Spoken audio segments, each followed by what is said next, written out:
দেখা যাচ্ছে যারা যেরকম অরবিন্দ কেজরিওয়ালকে গ্রেফতার করা হলো, ওটা নিয়ে আপনি কি বলবেন দাদা? অরবিন্দ কেজরিওয়ালকে যেভাবে আপনার দিল্লির মুখ্যমন্ত্রীকে গ্রেপ্তার করা হয়েছে, আপনারা কি নজরে দেখছেন ওইটা ঠিক লোকসভা নির্বাচনের আগে? অরবিন্দ কেজরিওয়ালকে তো নবার বোধ হয় ইডি সমন পাঠিয়েছে, উনি উপস্থিত হননি, ইডির ফেসও করেন, তাহলে আইনগতভাবে উনি কোর্টেরও প্রোটেকশান পাননি, ওনার যে বেল পিটিশন কোর্ট রিজেক্ট করেছে। সুতরাং আইনের দিক থেকে তো অরবিন্দ কেজরিওয়ালকে করেছে এবং ইলেকশনের আগে পরে ইলেকশনের আগে সরকার তৎপর হয়েছে এবং ইলেকশনের আগেই সরকার তাকে ধরে জেলে ঢুকিয়ে দিয়েছে। না, ইডি আধিকারিকরা যখন ওনাকে জিজ্ঞাসাবাদ করবে বলে ওনাকে নিয়ে গেছেন, তারপর মুহূর্তে কি করে ওনাকে অ্যারেস্ট করা হলো ঠিক লোকসভা নির্বাচনের আগে? আপনি যেটা বলছেন ইডি সমন এড়িয়ে গেছে, 8বার ইডি সমন এড়িয়ে গেছে, কিন্তু জিজ্ঞাসাবাদের নাম করে কি করে তাকে গ্রেপ্তার করা করতে পারে? আইনে তো সেটা আছে, আইনে এমন তো নেই যে জিজ্ঞাসা করতে গিয়ে যদি ডিসক্রিমিনেটরি এভিডেন্ট পায় যে উনি যা করছেন বা উনি সহযোগিতা করছেন না বা ওনার কথার সাথে কাজের অনেক খেলাপ দেখা যাচ্ছে, তাহলে তো করতেই পারে ইনভেস্টিগেটিভ, বলবে আরও বেশি করে তাকে জিজ্ঞাসাবাদ করতে হবে। আইনগতভাবে তো করেছে, এখন সেটা পলিটিক্যাল ভেন্ডাটা কি তারা আইনগতই শুধুমাত্র স্টেপ নিয়েছে, এটা তো দেশের মানুষের কাছে পরিষ্কার। এখন যেসব করা হচ্ছে অধিকাংশ তো নির্বাচনের আগে তৎপরতা দেখা যাচ্ছে ভারতীয় জনতা পার্টির বা তার সরকার, এটা তো সব ক্ষেত্রেই হয়ে আসে। আগে কংগ্রেসও করেছে, তবে এত বিরাটভাবে করেনি, মার্জিনাল করেছে। যেটা বিজেপি সরকার করছে সেরকমভাবে একটু কংগ্রেস করে না। আপনার দেখা যাচ্ছে যে অভিষেক বন্দ্যোপাধ্যায়কে 10ই জুলাই অবধি ইডি সিবিআই কেউ মানে কোনো জিজ্ঞাসাবাদ করতে পারবে না। অপরদিকে দেখা যাচ্ছে ঠিক লোকসভা ইলেকশনে যারা ক্যান্ডিডেট, অর্থাৎ অভিষেক বন্দ্যোপাধ্যায় একজন ক্যান্ডিডেট, মহুয়া মৈত্র একজন ক্যান্ডিডেট, তাকে ডাক করে পাঠানো হচ্ছে। এটা কি মনে করছেন যে আপনাদের তরফ থেকে এটা কোনো চক্রান্ত চলছে আজকে? আমাদের বলতে কাদের, মানে আপনাদের দলের তরফ থেকে আপনারা কি মনে করছেন যে এটা কি এটা চক্রান্ত করা হচ্ছে, যে ইলেকশনের আগেই ঠিক আপ করার একটা ব্যবস্থা করছেন ওনারা? অরবিন্দ কেজরিওয়াল দিল্লির মুখ্যমন্ত্রী হয়েছেন, তার পার্টি ভারতের দুটো রাজ্যে ক্ষমতায় এসছে, তারই তৈরি করা পার্টি। তিনি আম আদমি পার্টি তৈরি করেছেন, দুর্নীতিকে বিদায় করবে বলে ঝাড়ু তার সিম্বল হয়েছে, ইলেকশন সিম্বল, পার্টিরও সিম্বল। কিন্তু অরবিন্দ কেজরিওয়াল নিজে দুর্নীতি মুক্ত একজন রাজনীতিক, এটা তার অত্যন্ত ঘনিষ্ঠ সহযোগীরাও মনে করেন। আমি আবার রিপিট করছি, অরবিন্দ কেজরিওয়াল অত্যন্ত সৎ রাজনীতিক, তার ঘনিষ্ঠ মহলও মনে করেন না। আমি দায়িত্ব নিয়ে বললাম, কারণ অরবিন্দ কেজরিওয়াল তো একজন ওয়ার্কার ছিলেন, একটা সোশ্যাল ওয়ার্কার, আন্না হাজারের মুভমেন্টে যোগদান করেছিলেন। তিনি চাকরি করতেন, ইস্তফা দেন এবং ইস্তফা দিয়ে বিভিন্ন সোশ্যাল অর্গানাইজেশন চালান, এই সময় তিনি যোগদান করেছিলেন। তারপরে তার একটা ধূমকেতুর মতো উত্থান, এগুলো সবই ঠিক আছে, কিন্তু তার সরকারের দুজন মন্ত্রী, একজন সাংসদ, একজন উপমুখ্যমন্ত্রী জেলে আছে, তারা তো কোর্ট থেকে কোনো রেসপাইট পাচ্ছে না। কোর্ট তো বলছে না যে না তুমি এদের বিনা দোষে ধরে রেখেছো বা তারা একদম সম্পূর্ণভাবে নির্দোষ। এবং অরবিন্দ কেজরিওয়ালকে যখন ডেকেছে, তো নির্বাচনের আগে ডেকেনি, অনেকদিন ধরে ডাকছে, উনি তো যাচ্ছেন না। তারপরে তো আর একটা প্রেস স্টেটমেন্ট দেখলাম, উনি বলছেন যে আমি ভাবিনি এত তাড়াতাড়ি আমাকে ইডি অ্যারেস্ট করে দেবে। তাহলে এটা একটা স্ট্র্যাটেজিক্যালি চোর পুলিশ খেলা চলছে। এখন ED, CBI, income tax department, ভারতবর্ষে তো বহু বছর ধরেই এগুলো একটা পলিটিক্যালি মোটিভেটেড মুভ। সাধারণভাবে তো এরা ব্যবহার করা হয়, রুলিং পার্টি ব্যবহার করে, বিজেপি ব্যবহার করছে, এ বিষয়ে আর কি অসুবিধা আছে?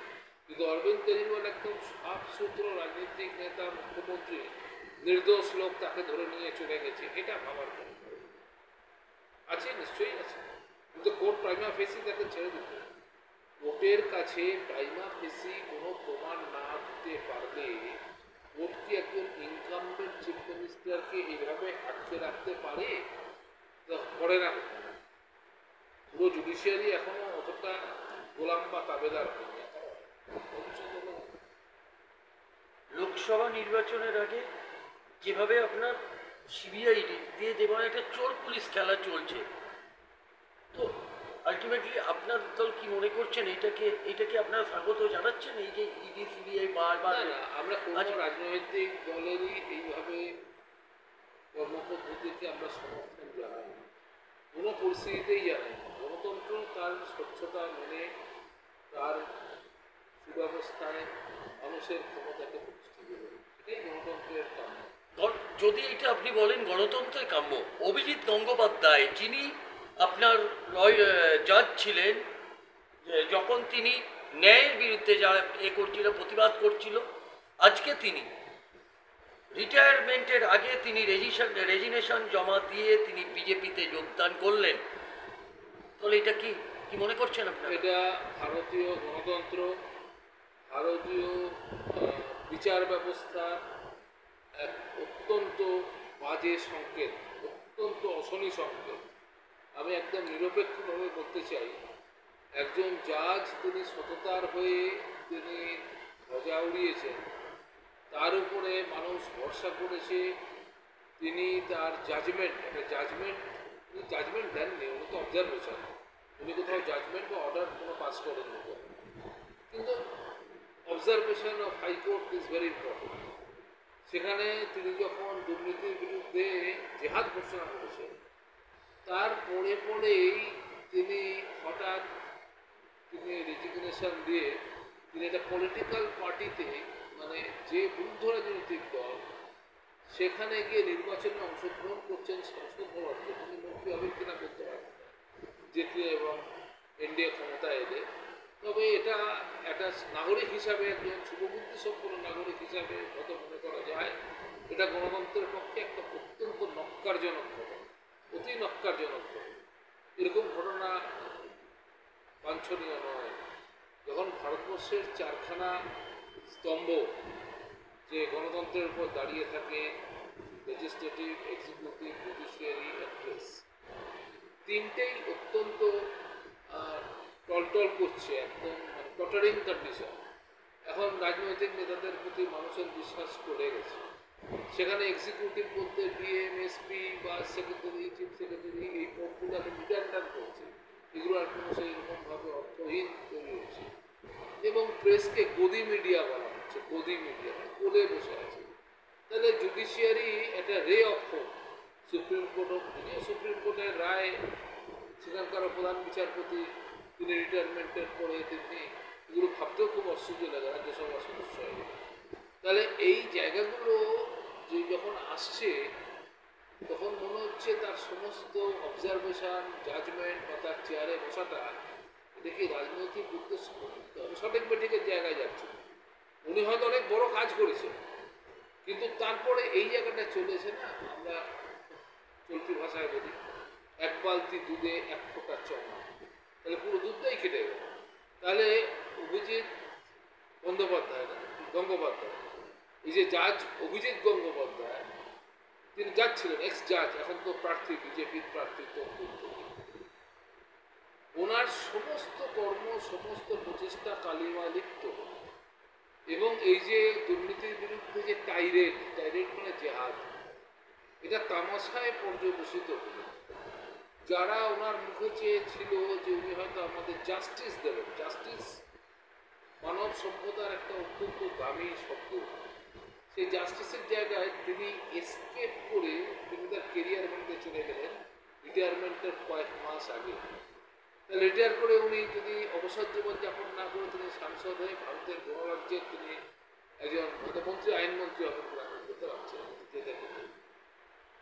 এইগুলো শুভবুদ্ধি সম্পন্ন বিবেক বর্জিত কাজ, আমি এটাকে মনে করি। তাহলে কি আপনি মনে করছেন রাজ্যের শাসক দল যে কথাটা বারবার বলে আসছিল, আজকে তা সত্য প্রমাণ হলো? আজকে অভিজিৎ গঙ্গোপাধ্যায়কে দিয়ে রাজ্যের শাসক দল যে দুর্নীতি নেই, এটা তো শাসক দলও স্বীকার বলে না, এটা প্রকাশ্যে বলতে পারে। এখন কি তৃণমূলের কর্মীরা লিখে যাচ্ছে, আগে তো যখন শুরু হয়েছিল তখন তারা চিৎকার করে শোভান্বিত রাস্তায় রিক্ত দেওয়ালে হাজার হাজার দেওয়াল, লাখে কিনা আমি বলতে পারি না, ওরে যদি দেখে যা মমতার সততা। Jyoti Basu as a non corrupt politician ছিলেন না, ছেলে চন্দন ঘোষ, এই বেঙ্গল কেমিক্যাল, জ্যোতির চৌধুরী এসব দিয়েছিলেন বটে, কিন্তু জ্যোতি বসু যে করাপ্ট পলিটিশিয়ানটা জানা যায় না, এটা নয়। এবং বুদ্ধ ভট্টাচার্য করাপ্ট পলিটিশিয়ান নয়, এটা সবাই জানে, প্রতিষ্ঠিত। কিন্তু মমতা বন্দ্যোপাধ্যায়ের সততার প্রতীক এটা তৃণমূল নিচ্ছে না কেন?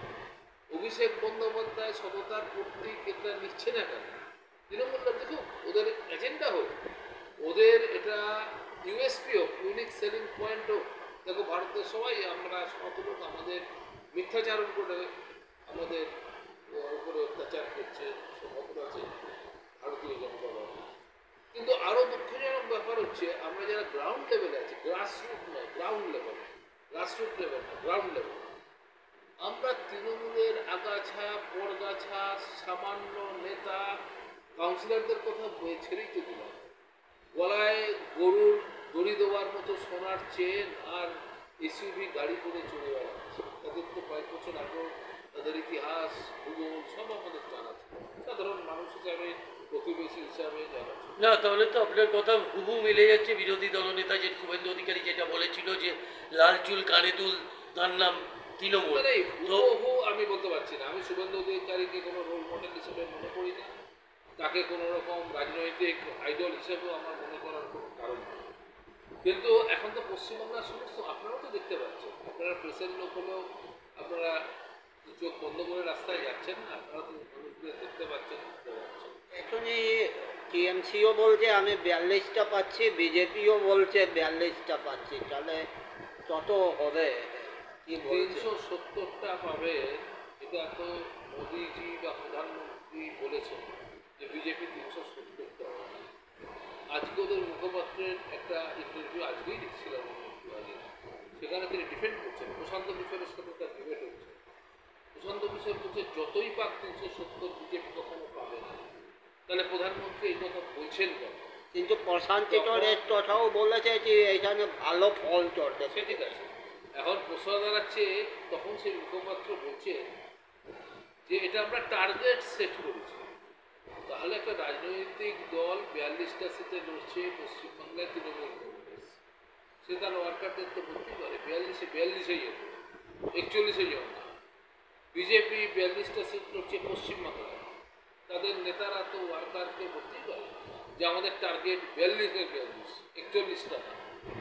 মোদিজি 370 বিজেপির জন্য টার্গেট ফিক্স করেছে এবং বলছেন যে এনডিএ 400 পাবে টার্গেট। এটা তো ভবিষ্যৎবাণীও নয়, এটা জবরদস্তি পরিস্থিত। আরে একটা রবীন্দ্রনাথের একটা ক্ষুদ্র আছে না, যে ওই পদভাবে আমি দেব, রদভাবে আমি, মূর্তিভাবে আমি দেব, আসে অন্তর্যামী। তাহলে এই গণদেবতা ভোটতে দেবে মানুষ। আবার আজকে রাহুল গান্ধী বলেছে 180 পেরোবে না বিজেপি, রাহুল গান্ধী বলেছে। সুতরাং রাহুল গান্ধী কতটা শব্দ বলবে, নরেন্দ্র মোদীজি কতটা বলবেন, পশ্চিমবাংলায় বিজেপি তৃণমূল কি বলবে? আসল খেলোয়াড়, আসল রাজা তো ভারতবর্ষের মানুষ, তারা সিদ্ধান্ত নিয়ে যা দেবে হবে। আপনারা বিহারে কত পাচ্ছেন? 16টা সিটে লড়েছে, 16টার বেশি তো পাবে না। মানে আপনিও বলছেন 16টাই 16 এটা বলিনি আমি বলছি 16র বেশি পাবো না, 16র বেশি পাবে না, 16র নিচে 16 আপনি বলছেন, আমি 16 বলছি। 100% স্ট্রাইকের মতো অবস্থায় জনতা দল ইউনাইটেড বিহারেও নেই, কোনো জায়গাতেও নেই। একসময় হয়তো হতে পারে 16র নিচে যা পাবে। অসংখ্য ধন্যবাদ। আমরা অমিতাভ দত্তকে সরাসরি পেয়ে গিয়েছিলাম এবং ওনার ব্যস্ত সময় বার করে উনি আমাদের সংবাদ মাধ্যমকে সময় দেওয়ার জন্যে অনেক ধন্যবাদ আপনাকে আমাদের সংবাদ মাধ্যমের তরফ থেকে।